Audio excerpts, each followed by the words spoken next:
আসসালামু আলাইকুম প্রিয় দর্শক, আজকে সকাল থেকেই সোশ্যাল মিডিয়ার মাধ্যমে বেশ কয়েকটা ভিডিও আমার চোখে পড়ছিল এবং সেই ভিডিওর সঙ্গে কিছু কমেন্ট।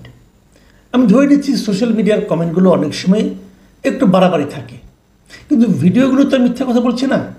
তো দেখলাম এই ভিডিওগুলোতে মার্কিন বিমান বাহিনীর একটা এয়ারপ্লেন, একাধিক এয়ারপ্লেন, এবং তার সঙ্গে একটা ভিডিও দেখলাম ওখানে একজন লোক চট্টগ্রাম এয়ারপোর্ট থেকে দুবাই যাচ্ছে। উনি বলছিলেন যে আমি দুবাই যাচ্ছি, আমি এয়ারপোর্টে ইউএস এয়ারফোর্সের এইগুলো বিমানগুলো দেখছি এবং লোকগুলি নামছে এবং এয়ারপোর্টে তারা তাদের মালামাল নিয়ে যাচ্ছে, হোটেলে উঠছে। এই সমস্ত খণ্ড খণ্ড খণ্ড খণ্ড অনেকগুলি ভিডিও আমি দেখলাম এবং সেই সঙ্গে অনেকে ভিডিওতে পাশে যে কমেন্টগুলো করেছেন সেই কমেন্টগুলোতে এই ধরনের মন্তব্য করেছেন যে বহুদিন ধরে বলা হচ্ছিল যে আমাদের চট্টগ্রাম এলাকার সেন্ট মার্টিন এলাকায়, এই এলাকাগুলোতে মার্কিন সেনাবাহিনীর একটা অবস্থান থাকতে পারে এবং এ ধরনের কিছু একটা হচ্ছে কি না, এ ধরনের কথা সেখানে লেখা ছিল।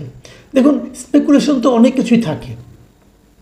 শেখ হাসিনা যখন ক্ষমতায় ছিলেন তখন উনি বারবার কিন্তু বলছিলেন যে সেন্ট মার্টিন তাদেরকে দিয়ে দেওয়ার কথা বলা হচ্ছিল, এবং তারপর সেন্ট মার্টিনে যখন আমাদের এই নতুন সরকার, অন্তর্বর্তীকালীন সরকার এসে সেন্ট মার্টিনে মানুষের অবাধ যাতায়াতকে সীমাবদ্ধ করে দিল, নিষিদ্ধ করে দিল, তখন কিন্তু সেই স্পেকুলেশনগুলো আবার প্রাণ পেল। এরকমই হয়, হয়তো কিছুই না, হয়তো পরিবেশের জন্যই করা হয়েছে, আমি ঠিক জানি না কেন করা হয়েছে। এত বছর তাহলে পরিবেশ নষ্ট হচ্ছিল বোধ হয়, রিজওয়ানা হাসান এসে পরিবেশকে উদ্ধারের জন্য লেগে গেলেন। ওখানকার মানুষের জীবনযাপন কেমন হলো, তাদের কষ্ট বাড়লো কি কমলো, এগুলো নিয়ে কোনো আলোচনা কিন্তু নাই। ওখানকার শ্যাওলা রক্ষা করতে হবে, ওখানকার শামুক ঝিনুক রক্ষা করতে হবে, এগুলো নিয়ে খুবই পীড়াপিড়ি শুরু হলো আর কি, মাতামাতি শুরু হলো, সবাই বাহবা টাহবা দেওয়া শুরু করলো। যাক, এগুলো হতে থাকলো, কিন্তু মানুষ কিন্তু এর সঙ্গে মিলিয়ে আগের যে স্পেকুলেশন অথবা আগের প্রধানমন্ত্রীর যে বক্তব্য, সেগুলোর সঙ্গে কিন্তু মিলিয়ে নানা ধরনের কথা কিন্তু তারা বলা শুরু করলো, এবং এই যে বলা বলি এটাকে কেউ কিন্তু ক্লিয়ার করলো না। এবং তার মধ্যে মাঝখানে আবার শুনলাম আমাদের এক নিরাপত্তা উপদেষ্টা ছিলেন, আছেন এখন, উনি খুব পাওয়ারফুল লোক, উনি আবার মানবিক করিডোর দেওয়ার কথা বললেন, সেটা নিয়েও নানা আলোচনা হলো। আমরা বারবার দেখছি যে বিষয়গুলো নিয়ে সবচেয়ে বেশি আলোচনা হচ্ছে সেদিকেই যেন, যেগুলো নিয়ে সবচেয়ে বেশি সন্দেহ আসছে সেগুলোই যেন এই সরকারের সবচেয়ে আগ্রহের ব্যাপার। মানবিক করিডোর দেওয়া অথবা আমাদের পোর্ট লিজ দেওয়া, যে পোর্ট এখন রেকর্ড সংখ্যক আয় করছে, রেকর্ড পরিমাণে আয় করছে আমাদের পোর্টগুলো এখন নৌবাহিনী হাতে পড়ার দায়িত্ব দেওয়ার পর, তারপর সেটা কিন্তু আলটিমেটলি নৌবাহিনীর কাছে থাকবে না, বিদেশে একটা কোম্পানির কাছে সেটা লিজ দেওয়া হবে। এই লিজ কীভাবে দেওয়া হলো, এটা কি কোনো টেন্ডারের মাধ্যমে হয়েছে, এটা কি আন্তর্জাতিক কোনো প্রতিযোগিতার মাধ্যমে হয়েছে, এই সমস্ত প্রশ্ন কেউ করছেও না, কেউ উত্তরও দিচ্ছে না, কিন্তু দেওয়া হবে এটা নিশ্চিত থাকেন আপনি, হয়তো নভেম্বর থেকে দেওয়া হচ্ছে। তো এগুলো হচ্ছে যেগুলো নিয়ে সন্দেহ বাড়ছে ঠিক সেগুলোর ব্যাপারে যেন এই সরকারের বেশি উৎসাহ আমরা দেখতে পাচ্ছি। তো এই যে বিমানের এই ইউএস এয়ারফোর্সের যে আগমন আমাদের দেশে, সেটার ব্যাপারে আমি একটু খোঁজখবর করার চেষ্টা করলাম, দেখলাম যে না, এটার ব্যাপারে মার্কিন দূতাবাসে কিন্তু একটা বিবৃতি দিয়েছে। আবার আরও একটু নক করে দেখলাম যে না, দুদিন আগেই এ সংক্রান্ত একটা প্রেস রিলিজ আমাদের আইএসপিআর আন্তঃবাহিনী জনসংযোগ বিভাগ যারা আছে তারা দিয়েছিল।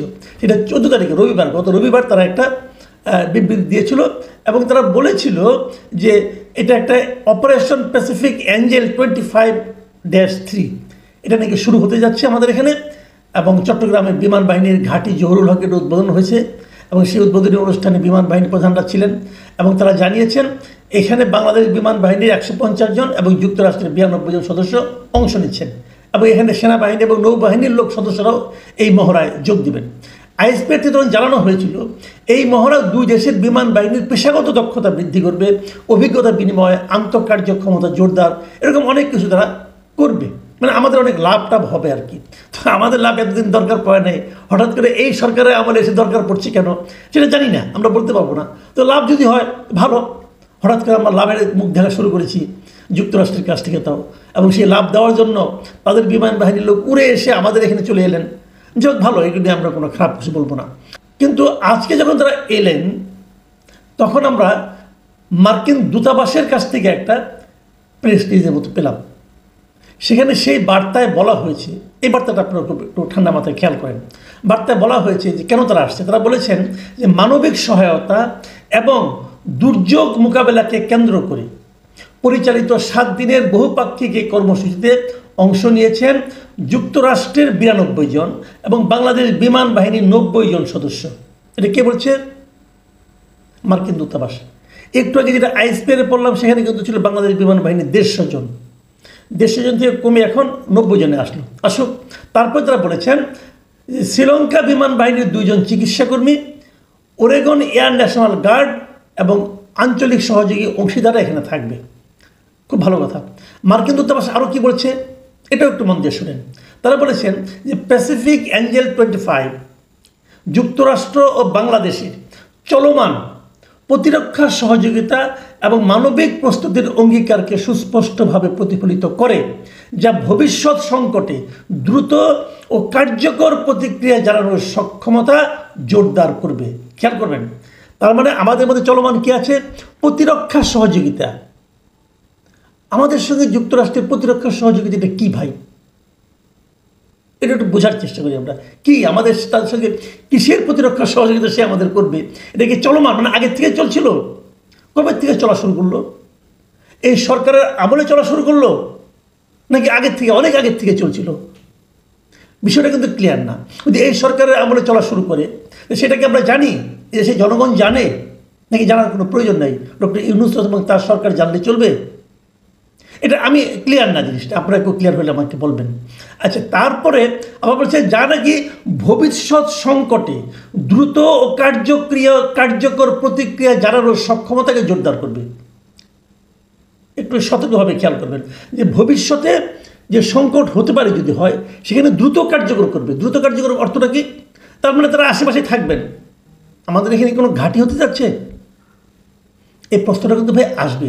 দেখুন, আরেকটা কথা ওনারা বলেছেন যে বাস্তবসম্মত সংকটের অনুকরণে করা এই মহড়া অংশীদার দেশগুলোর প্রাকৃতিক দুর্যোগ মোকাবিলার সামর্থ্য বৃদ্ধি করে, আঞ্চলিক সহনশীলতা গড়ে তোলে এবং এখান থেকে খেয়াল করেন, এবং ইন্দো প্যাসিফিক অঞ্চল জুড়ে দীর্ঘমেয়াদী নিরাপত্তা সহযোগিতাকে সুদৃঢ় করে।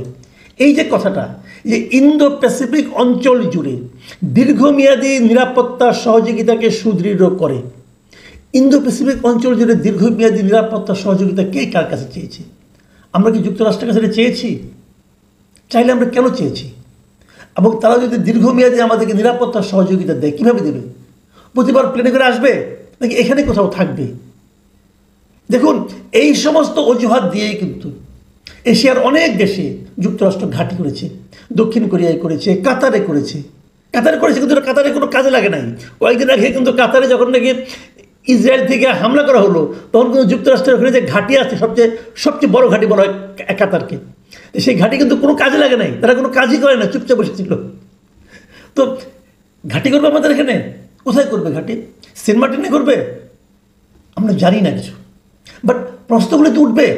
দেখুন, এই ঘটনা যখন দেখছি আমরা, আজকে আমি সোশ্যাল মিডিয়ায় অনেকের অনেক রকম কমেন্ট পড়েছি। আমি একটা কমেন্ট করলে আপনি পড়বো এবং সেই কমেন্টের কিছু পোস্ট পড়ব, সেই পোস্টের কিছু কমেন্ট আমি পড়ব। এই পোস্টটা আমি নিয়েছি এই কারণে, উনি একজন বিখ্যাত মানুষ। উনি হলেন ডক্টর মোহাম্মদ জাফর ইকবাল। এই ভদ্রলোককে আমি পার্সোনালি ব্যক্তিগত জীবনে খুবই পছন্দ করি। এতে হয়তো আমার প্রতি অনেকে আবার ক্ষিপ্ত হয়ে যাবেন, হতে পারেন ভাই, কিছু যায় আসে না আমার। আমি যেটা করি সেটাই আমি বললাম। আমি ওনাকে ব্যক্তিগতভাবে পছন্দ করি। উনি একটা পোস্ট দিয়েছেন, স্ট্যাটাস দিয়েছেন। উনি লিখেছেন, সেন্ট মার্টিনে মার্কিন রণতরী, মার্কিন ঘাঁটি প্রস্তুত হচ্ছে, এখন সার্বভৌমত্ব কোথায় গেল? এটা হলো ডক্টর মোহাম্মদ জাফর ইকবালের একটা পোস্ট। এই পোস্টে আমি যখন নিয়েছি, ওই পোস্টটা দেওয়ার 6 ঘন্টা পরে এটা আমি ওখান থেকে কপি করেছি। এই 6 ঘন্টার মধ্যে এখানে 16,000 লোক রিয়েক্ট করেছে। এর মধ্যে সবই হয় লাইক অথবা তারা আপনার উদ্বেগ প্রকাশ করেছে। আর সেখানে 1700 কমেন্ট পড়েছে, 2100 শেয়ার হয়েছে এই পোস্টার। এবং এই পোস্টের পরে আমি এখানে দেখতে পাচ্ছি কয়েকজন কমেন্ট করেছেন। আমি 2টা কমেন্টকে বলবো, আপনার 3টা কমেন্ট আপনাদের পড়ে শোনাবো।